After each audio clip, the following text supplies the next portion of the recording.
How's everyone doing? My name is Brenden Barker. I'm gonna be doing my Invisibilia response to Alex and Lulu's podcast. So mine's gonna be called Technology vs Humans.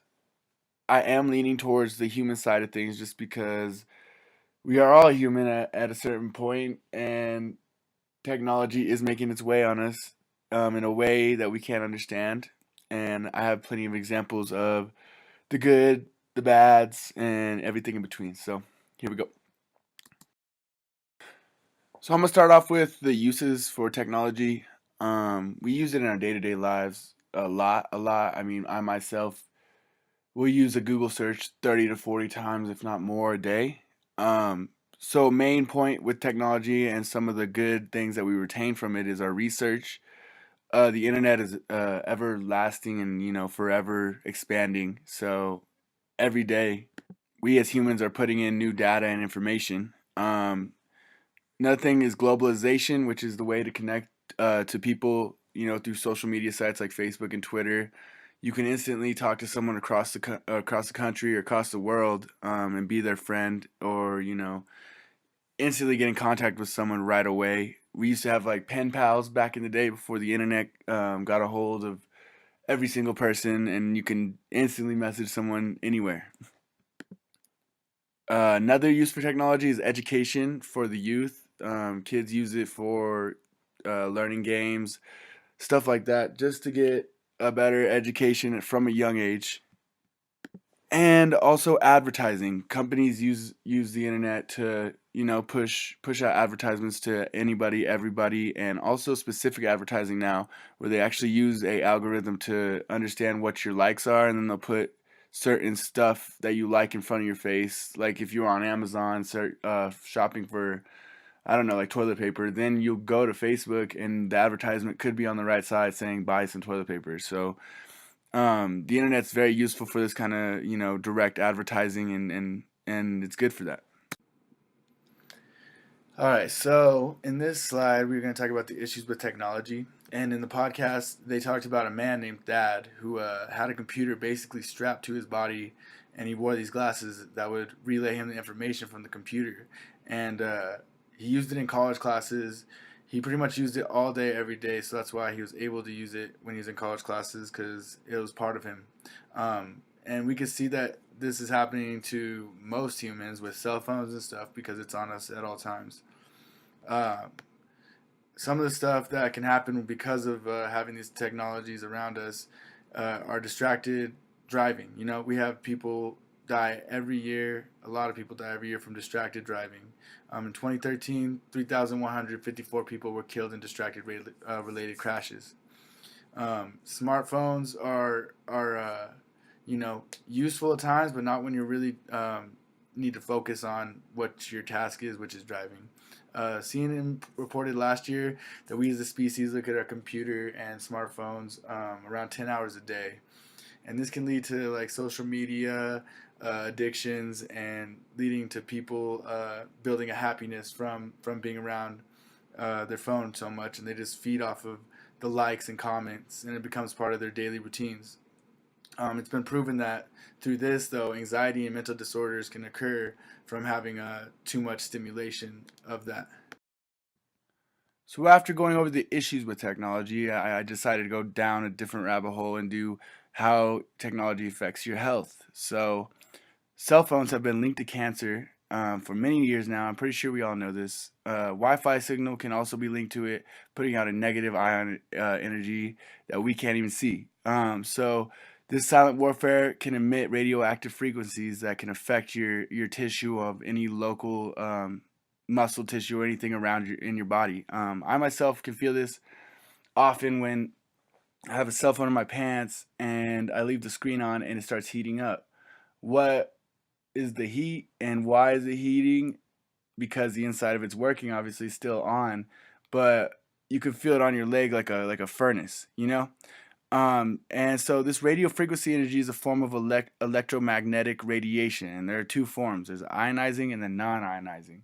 So microwaves and cell phones are non-ionizing, which is harmful, but not as harmful. Um, so yeah, cell phones also will carry bacteria and dirt, from around your hands. You know, you're gonna be doing stuff throughout your day, and you're gonna just go back and you're gonna touch your phone some more. Or you're gonna go back and you're gonna keep, repeating the cycle until you clean that screen or clean your phone a little bit. So there's a study I found said that there's 25,000 germs per square inch on your cell phone without cleaning it. So this can be very harmful to past, sicknesses and illnesses. Um, but in any case, still bad for your health. Cell phones and tablets can cause a peak in your stress. This is very prevalent with people that lose their battery life, and then when their phone dies, they can stress out because they have no way of contacting the outside world or like seeing what their friends are doing or getting on Snapchat. So I can see why it affects people in that sense, but I've never really felt that stress from a cell phone dying on me. I have felt this second example about a ghost vibration in your pants.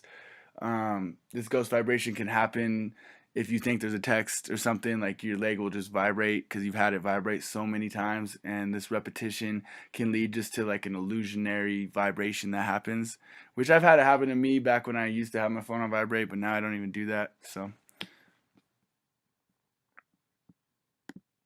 overall, for the most part, though, we need to watch our health, and with what we use technology for and how it can affect our health. And we need to be more conscious of how technology can affect us without being blind to it and being ignorant to it. Okay? There's also 3 stages to technology that I want to touch on. As Thad was wearing the suit, you can say that's a wearable technology that is going to be on him at all times. He'll only take it off when he's showering, sleeping, or when he was getting married. So there's different types that we can go through and explain what the types are going to become and what they already have been. So we got cell phone, tablet, computers, which is just in front of your face stuff. Then you got the wearables like Thad has with his glasses in general, just like the Google glasses that was created from this. The iWatch right now, you can just have some on your wrist that does a lot. And, it helps out your day. And then the next level would be implants. I want to talk about the destructive nature that implantable technology can be as well, because the way we handle it is going to be the way that it's going to be perceived and helpful or harmful. Is really the two ways you can go with it. I believe that technology is leading into a harmful direction with this kind of thinking and trying to, get our minds wrapped around. So I have a video here, Amazon opening up grocery stores and stuff where you just walk in, get something, and leave.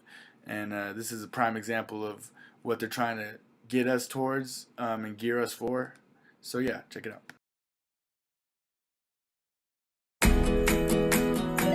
4 years ago, we started to wonder,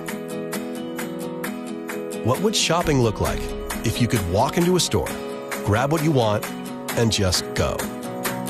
What if we could weave the most advanced machine learning, computer vision, and AI into the very fabric of a store so you never have to wait in line? No lines, no checkouts, no registers. Welcome to Amazon Go. Use the Amazon Go app to enter. Then put away your phone and start shopping. It's really that simple. Take whatever you like. Anything you pick up is automatically added to your virtual cart.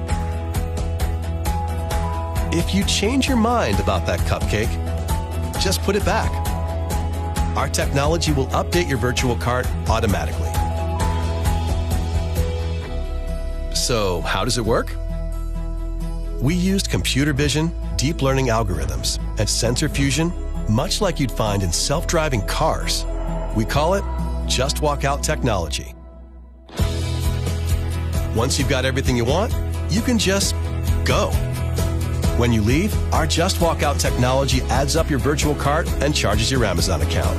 Your receipt is sent straight to the app, and you can keep going. Amazon Go. No lines, no checkout. No, seriously.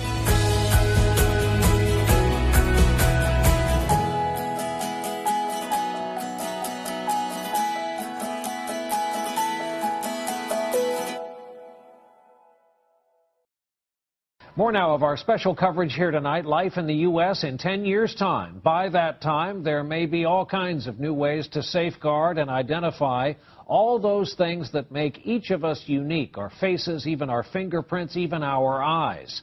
Here now with more on the future of technology, NBC's Tom Costello. The year is 2017. You're rushed to a hospital unconscious with no ID or medical history, but thanks to a microchip under your skin, it's all there. Science fiction 20 years ago, but a biometric reality today. The technology is based on answering one simple question. Am I who I say I am? Already, fingerprints and iris scans verify passenger identities at airports. Within 10 years, that technology may be even more widespread. And look for more complex facial recognition programs that scan a crowd of thousands looking for a single terrorist. Today's facial recognition software starts with the eyes. Then it maps out the contours of the face and compares that against a database of millions, a database that's growing by the day. What's next? At the University of Bath in England, researchers predict big changes for consumers. I think it is possible to free us completely of our wallets and keys using biometric technology, if that's what people want in 10 years' time. In fact, it's already here. The latest home security locks use fingerprints to control deadbolts. And at the Jewel Osco grocery store in Chicago, some customers pay using their fingerprints. No paper or plastic. You don't really need anything other than your hand, and you already got that with you. So will future department stores scan our irises, like in the movie Minority Report, then offer products catered to who we are? Hello, Mr. Yakamoto. Welcome back to the Gap.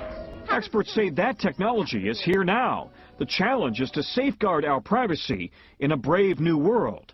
Tom Costello, NBC News, Alexandria, Virginia. So after watching the last two videos, I'm trying to convey a point that technology can become a little erratic and harmful. Even in the podcast, the Invisibilia podcast, a man got caught by the first red light camera and had to go to court against the computer, basically to prove his innocence, which I don't think he went to court in the actual podcast, but I know that people go to court and they fight the camera and usually win sometimes. But this being said, it's like the same thing will go down if you're being watched and being hovered over by, technology that's taking in data and sending it back to the government at all times, knowing where your location is at all times.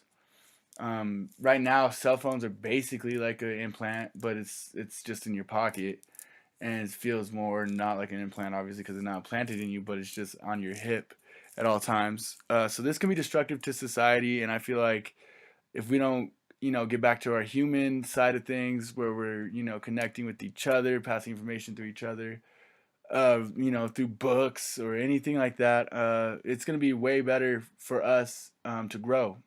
Technology can be there. We just got to learn how to control it and use it in the most positive aspects rather than the most controlling aspects. At the end of the day, if we don't get a grasp on what we're trying to learn from technology and what we're gaining, what we're speeding up into, it will be destructive, and it might be, the end of humans and how we think overall. Technology has positive aspects, like to giving us information, making us knowledgeable, and that's cool and all, but it will have more negative effects on our society than positive if we don't know how to handle it.